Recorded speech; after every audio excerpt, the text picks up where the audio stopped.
Mari kita doa sebentar. Bapa di surga, bersyukur pagi hari ini adalah pagi yang luar biasa yang Tuhan berikan dalam kami, untuk kami boleh bersama-sama seluruh keluarga kami boleh beribadah di tempat ini. Lord, we thank you for your holy presence in this place. Kami bersyukur untuk hadirat-Mu. Nah, kami minta Tuhan berbicara di tengah-tengah kami. Koreklah hati kami Tuhan, selidiki dan perbaharui hati kami dan hidup kami supaya kami semakin berkenan di hadapan Tuhan. Terima kasih Bapa, di dalam nama Tuhan Yesus Kristus kami sambut firman-Mu. Amin. Haleluya. Saudara, kalau saya boleh kasih tema pagi hari ini, tema sharing saya pagi hari ini adalah invisible hand atau tangan yang tak terlihat.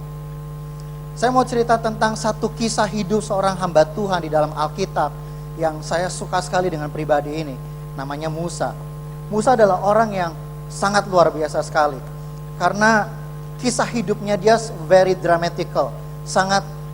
Hidupnya sangat dramatisir sekali. Mulai dari dia lahir sampai dia besar. Sampai pemakaian Tuhan yang luar biasa. Tidak ada orang satupun di ruangan ini saya percaya yang tidak kenal dengan satu pribadi yang namanya Musa. Dialah yang pernah membawa orang Israel keluar dari Mesir dan nyebrang Laut Merah. Dan itu mukjizat yang luar biasa sekali yang belum pernah terjadi, saudaraku. Dan Musa ini bukan hanya saja dihormati, tapi orang Israel juga takut dengan Musa, saudara. Karena apa? Karena kedahsyatan tangan Tuhan memakai hidupnya, saudaraku. Tapi baiklah saudara, kita lihat tentang kisah hidupnya ini sama-sama. Di dalam ayat firman Tuhan, saudara, yang kita lihat di dalam Keluaran pasalnya yang kedua. Keluaran pasal yang kedua kita lihat bersama-sama, dikatakan ayat yang ke-10. Ketika anak itu telah besar, dibawanyalah kepada putri Firaun yang mengangkatnya menjadi anaknya. Sekali lagi saya katakan, ketika anak itu telah besar, dibawanyalah kepada putri Firaun yang mengangkatnya menjadi anaknya dan menamainya Musa, sebab katanya, karena aku telah menariknya dari air. To set apart, dipisahkannya, diangkat keluar dari air. Saudara, Musa ketika waktu dia lahir, ibunya, saudaraku, melihat bahwa ini anakku lucu banget, unyu-unyu, you know unyu-unyu, gitu, ya, cool, cute, not cool, dan sayang sekali untuk anak ini dibuang atau dibunuh. Kenapa harus dibunuh? Karena menurut saya Musa pada waktu itu lahir di waktu yang tidak tepat. Karena orang Ibrani, semua anak laki-laki pada waktu itu, saudaraku, harus dimusnahkan atau dibunuh. Dan termasuk Musa lahir di generasi pada waktu itu dia lahir. Dan apa yang terjadi, saudara? Ibunya, tidak ada seorang ibu mungkin, kalau ibu yang normal dan wajar, yang tega untuk ngebunuh anaknya sendiri. Itu sebabnya dia pikir untung-untungan. Lebih baik anak ini kita lempar aja, kita buang ke sungai Nil. Siapa tahu bisa nyangkut di mana dan ada orang yang mungut dan bisa hidup. Keluar dari tanah Mesir. Karena gak bisa orang Israel, orang Ibrani gak bisa keluar dari Mesir pada waktu itu, saudara. Karena mereka sebagai budak di Mesir. Singkat cerita, saudara, ibunya itu membuat satu keranjang yang dilapisi dengan ter supaya tahan air. Dan lalu dimasukkan bayi itu ke dalam keranjang. Saudara tahu, saya punya baby umur 7 bulan. Baby anak saya Kenneth umur 7 bulan ini, dia mulai mengenali orang. Dan kalau dia, saudaraku, ditaruh di playpen-nya, baru mau ditaruh saja, saudara, dia sudah mulai menangis karena dia pikir dia mau ditinggal. Apalagi kalau saya bilang, baik enak, bentar ya papi mandi dulu ya. Baru jalan 1 langkah, 2 langkah, dia sudah teriak dan nangis. Karena dia takut untuk ditinggal. Saudara bisa bayangkan gak perasaannya Musa pada waktu itu, waktu dia baby, ketika dia ditaruh di keranjang di situ, dan ibunya berlinang air mata. Saya percaya nggak ada seorang ibu menaruh keranjangnya sebelah gitu. Bye nak, selamat jalan, have fun. Nggak ada yang seperti itu. Pasti bercucuran air mata dan sangat tidak rela untuk meninggalkan anaknya. Seperti itu bukan? Saya ketemu dengan beberapa anak muda di Singapura karena saya melayani MDC di Singapura dan banyak anak-anak mudanya di sana. Ada beberapa anak muda yang saya pernah berbincang-bincang dengan dia dan dia bilang seperti ini, "Oh Guan, I feel abandoned." Loh, kenapa? Karena aku disekolahkan ke Singapura waktu aku udah masih sangat kecil, waktu primary atau waktu SD. Aku ngerasa mamaku dan papaku nggak suka sama aku dan mereka mau buang aku. Aku ditinggal di asrama sendiri di sana. Aku dititipin sama orang. Aku ngerasa aku sepertinya tidak dibutuhkan dan gak disayang sama mereka. Saya bilang, kayaknya bukan dibuang deh. Kalau dibuang, kamu dibuang ke Papua, dibuang. Tapi kalau ke Singapura rasanya gak dibuang ya. Tapi yang namanya anak kecil, saudara, dia pengen dekat sama orang tuanya, bukan? Can you imagine? Can you imagine bagaimana perasaan Musa waktu dia ditaruh di basket itu? Whatever the reason, apapun motifnya dan alasannya, tapi seorang anak itu bilang, why mom, kenapa kamu lakukan ini? Aku gak mau pisah dari kamu. Betul? Kenapa mama tega untuk buang aku ke sungai Nil? Ya kalau sungainya arusnya lagi bagus, kalau ombaknya besar, aku tenggelam, mati gimana, saudara? Terlalu banyak kebetulan, saudara. Kalau kita bilang kebetulan, kenapa kok bisa pada hari itu langitnya bagus, cerah, sehingga putri Firaun yang merasa gatal badannya dan pengen mandi ke sungai Nil? Kenapa enggak ibunya Musa itu, saudara, berpikir lebih cepat untuk buang Musa ke sungai Nil 1 hari sebelumnya aja? Kalau mungkin 1 hari sebelumnya, belum tentu putri Firaun untuk mandi sebelumnya. Saudara pernah berpikir nggak kenapa pada hari yang sama, tepat waktunya sama? Pada hari yang sama, waktu yang sama, ketika Tuhan menaruh pemikiran di dalam hati ibunya untuk ngebuang anaknya ke sungai Nil, pada hari yang sama dan detik yang sama, Tuhan membuat langit begitu cerah di Mesir, sehingga tidak hujan. Pada hari yang sama dan detik yang sama, Tuhan membuat ibu dari putri Firaun itu merasa ingin mandi di sungai Nil. Dan detik yang sama, waktu yang sama yang sudah Tuhan taruh di dalam hati ibunya untuk menaruh basketnya itu tepat di air pada waktu itu. Coba kalau terlalu cepat, putri Firaun belum nyampe ke sungai, kan tir habis nggak keruan itu, saudara. Nggak ada yang nemuin. Tepat semuanya. Apakah itu kebetulan? It's too many things coincidence if we call coincidence. Terlalu banyak kebetulan. Don't you think there is somebody control everything? Don't you think that there is an invisible hand? Tidakkah kau berpikir pasti ada tangan yang tak nampak itu yang mengatur semuanya, sehingga akhirnya Musa, si bayi kecil yang tak berdaya itu, yang tidak bisa mengambil keputusan, yang tidak bisa mengubah keputusan apapun, tergeletak lemah dan membiarkan dirinya hanyut di sungai tanpa ada sepengetahuan siapapun. Ibunya dengan rasa khawatir mengutus kakaknya perempuan Miriam itu untuk terus melihat dari kejauhan. Coba kalau Miriam nggak diutus,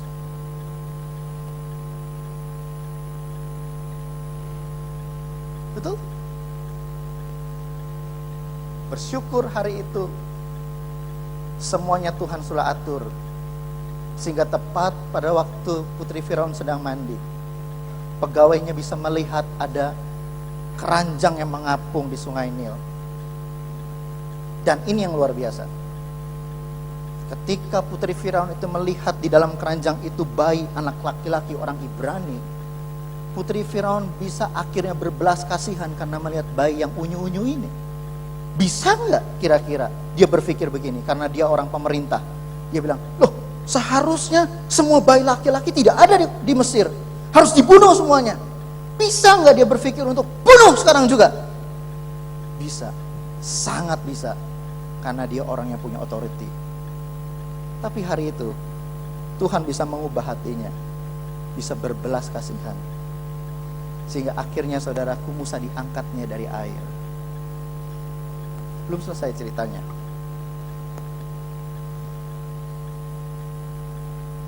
Yang kedua, saudara, kita lihat sama-sama apa yang terjadi. Yang terjadi, saudara, di dalam ayat yang ke-7 dikatakan, lalu bertanyalah kakak anak itu kepada putri Firaun, akan kupanggilkah bagi tuan putri seorang inang penyusu dari perempuan Ibrani untuk menyusukan bayi itu bagi tuan putri? Lalu saut tuan putri Firaun kepadanya, baiklah. Lalu pergilah gadis itu memanggil ibu bayi itu.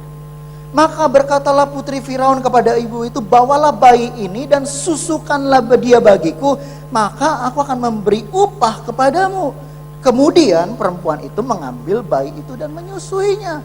Hei, jemaat, teman-teman, lihat sini semua. Siapa di sini yang seorang ibu, angkat tangan, atau calon ibu? Mau nggak nyusuin anak sendiri terus dibayar? Halo, come on, kasih tepuk tangan dulu dong buat para ibu. Mau nggak nyusuin anak sendiri, ngerawat anak sendiri, dan saudara dapat duit, sudah dibayar? Coba pikirin, kalau bukan tangan Tuhan, the invisible hand itu yang mengatur semuanya. Udah ngebesarin anak sendiri, nyusu anak sendiri, dibayar pula.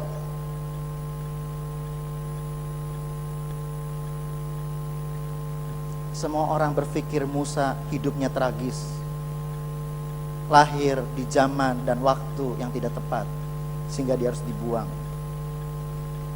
Orang berpikir engkau kasihan sekali, dari kecil engkau dibuang. Kondisimu, engkau lahir di zaman yang salah, di zaman waktu di mana orang tuamu mungkin tidak sedang dalam kelimpahan mungkin. Orang berpikir engkau lahir di waktu yang keliru. Seperti Musa, waktunya keliru, caranya keliru. Sinetron aja kalah menarik ceritanya dibandingkan caranya Musa. Ngenes kalau orang bilang, ngelus dada. Kasihan bayi ini.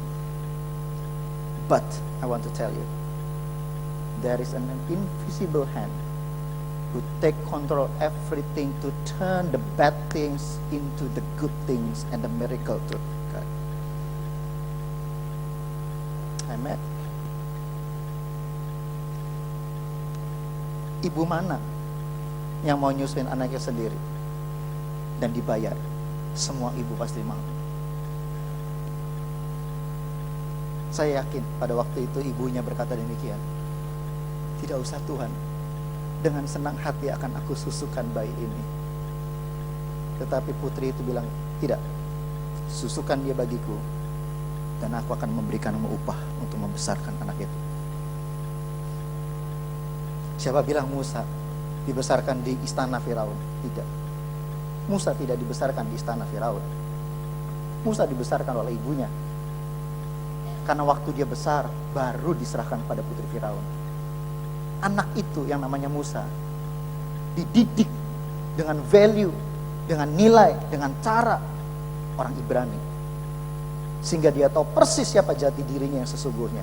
Dia bukan sama seperti orang-orang Mesir, tetapi dia adalah orang Ibrani. Dia tahu persis bahwa dia hanya percaya kepada satu Allah saja, yaitu Yahweh. Tidak seperti orang Mesir yang menyembah ratusan dewa, tetapi dia hanya menyembah kepada satu Allah saja yang dia percaya. Dia dibesarkan, dididik, dan dia tahu kepada siapa dia harus percaya. Saya kalau ingat-ingat saudara tentang kisah hidup saya, saudara, saya pikir ya, di sini ada seorang Pak Hindiarto, ini keterlaluan sekali saudara menurut saya. Kenapa? Karena saya pacaran waktu itu dengan istri saya yang sekarang. Saudara tahu kisahnya, itu tragis sekali, luar biasa. Diajak makan pagi-pagi, breakfast di soto, saudara. Setelah itu, oh ini ya, kenalan ya, saudara. Saya udah seperti kayak ayam aja gitu, saudara. Dimasukin ke satu mobil sama supir, oh pergi sana pacaran katanya. Dipaksa, saudara. Gitu. Dalam hati saya dongkolnya luar biasa. Ini keterlaluan sekali orang ini. Saya sampai di mobil itu ya seperti kayak aduh rasanya, sorry ya, sorry. Tapi saudara, itu ada tangan Tuhan yang luar biasa sehingga akhirnya sekarang jadi istri saya, dan itu paling cantik, yang terbaik yang Tuhan kasih. Amin. Udah kayak ayam aja sudah dimasukin gitu di kandang itu. Sekarang saya pikir-pikir bener juga ya, saya pikir ini saya ayam ya. Petok gitu. Saya pikir wah, but kalau ada tangan Tuhan, everything that you think is a mess up can be turned to be a golden and something glory. Amin. Ya. Musa itu saudara, aduh. Engkau cuman kenal Musa pribadi yang pernah membelah Laut Merah. Tapi lihat kisah hidupnya dia tragis. Terlalu banyak kebetulan. Teman, terlalu banyak kebetulan. Untung kau bisa ada hari ini di tempat duduk engkau. Dan kau dengar bagaimana. Dan kau bisa merasakan bagaimana kebaikan Tuhan. Amin. Lihat saudara. Saya mau beritahu kisah selanjutnya. Pada waktu itu dikatakan, ketika Musa telah dewasa, ia keluar mendapatkan saudara-saudaranya untuk melihat kerja paksa mereka. Waktu itu ketika Musa telah dewasa, ia keluar mendapatkan saudara-saudaranya. Jadi dia kenal betul siapa saudara-saudaranya, yaitu yang lagi kerja paksa. Ini bukan kerja sukarelawan saudara, bukan kerja volunteer. Sekali lagi, hello ushers and all the ministries. Saya mau beritahu kalian volunteer, ini enggak, ini kerja paksa. Artinya saudara dipaksa untuk kerja dengan cara apapun. Dan biasanya namanya kerja paksa itu parah. Dipukul, ditempeleng saudara kalau dia nggak mau kerja. Atau lambat sedikit, ditarik, mungkin dicambuk. Jadi pemandangan untuk Musa ngelihat saudara-saudaranya disiksa itu pemandangan sehari-hari. Tapi hari itu dia keluar untuk melihat saudara-saudaranya. Dan katanya dikatakan, lalu dilihatnya lah seorang Mesir memukul seorang Ibrani, seorang dari saudara-saudaranya itu. Ia menoleh ke sana ke sini, dia celingak-celinguk, artinya yang lain. Dan ketika dilihatnya tidak ada orang, dibunuhnya orang Mesir itu dan disembunyikannya mayatnya dalam pasir. Saudara, ada divine discontent, ada keresahan ilahi dalam dirinya. Begitu dia melihat ada sesuatu yang gak beres dan yang gak biasa terjadi, saudaraku. Ada keresahan dalam hatinya. Saya percaya saudara, ketika Musa keluar dan melihat yang sedang terjadi saat itu, bahwa saudaranya sedang dibully, sedang dihajar, sedang disiksa, itu bukan siksaan biasa yang seperti biasanya tiap hari dia lihat. Hari itu dia ngelihat kelakuan tentara atau mungkin serdadu orang Mesir itu sudah keterlaluan sekali dan too much, saudara. Sehingga akhirnya dia nggak bisa berdiam diri, dia mesti lakukan sesuatu, saudara. Karena apa? Karena ada divine discontent, ada keresahan ilahi itu, hati nuraninya itu bekerja. Saudara, kenapa hati nuraninya itu bekerja? Karena Musa itu, saudara, belajar untuk dekat dengan Tuhan dan dia juga dididik dari kecil sampai besar. Dia tahu persis the value, nilai-nilainya. Apa yang terjadi. Dan dia kenal